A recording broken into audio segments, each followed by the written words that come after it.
بسم الله الرحمن الرحيم عاوة وبش جانوري ay tahay 18/2021 waxaan rabaa inaan marka hore halkan ka salaan uga diro ciidamada xoogga dalka Soomaaliyeed qaybahooda kala duwan gaasaskooda guutooyinkooda hurimahooda ururadooda saraakiishooda iyo saraakiil xigeenadooda dhammaan goobahooda iyo talisyadooda ay joogaan inaan salaan uga diro uguna hambaliyeeyo difaaca dalkooda ee ay ku foogan yihiin habeen iyo maalin waxaa nasiib darro ah in ciidanka xoogga dalka laga dhex raadiyo siyaasad sidaa darteed waxaan halkan dowlad ahaan ka caddaynaynaa wararka kutirikuteenta ah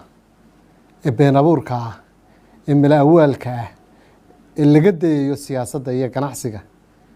ee ah in ciidamo Soomaaliyeed oo tababar u jooga wadamada dibaddu ay ka dagaal galeen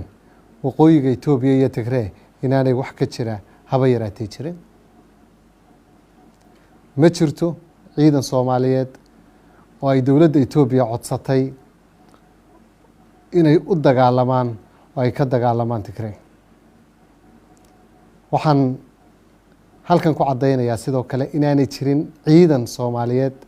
oo inoo jooga dalalka inoo tababaraya oo u diray goob kale oo dagaal hore ayaa loo fidiyey dacaayado inay ciidan Soomaaliyeed ka dagaalameen Liibiya iyo Azerbaijan sidii ay u beenoobeen ayay kuwan waqooyiga Itoobiya ee Tigrayna aan ugu caddaynayaa shacabka inay yihiin been iyo malaawaal waxaan rabaa inaan u mahad celino dowladaha saaxiibada ah ee walaalaha ah ee sida bilaa shuruud ah uga qayb qaata tababarka ciidamada xoogga dalka Soomaaliyeed waxa ay ciidamada tababaranaya oo ah soo celinta karaamadii iyo sharafkii ciidamadu lahaayeen dadka diidan ee dacaayadaha ku furayaana waxa ay diidan yihiin in Jamhuuriyadda Federaalka Soomaaliya ay mar kale muujiso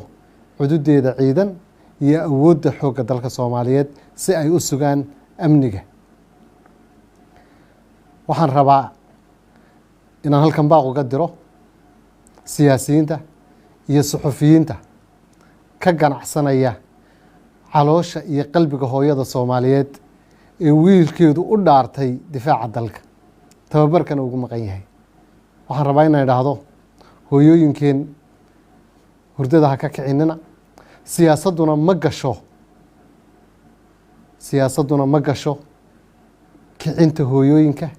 iyo propagandada iyo beenta kuwii hore la sheegay ayaa beenoobay maalin walba in been la sheegaa waxay hagardaamo ku tahay qalbiga hooyada Soomaaliyeed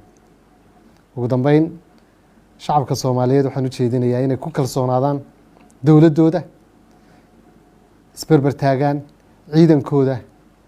rajada soo celinta qarannimada iyo dowladnimaduna ay u baahan tahay ciidan adag oo suga amniga si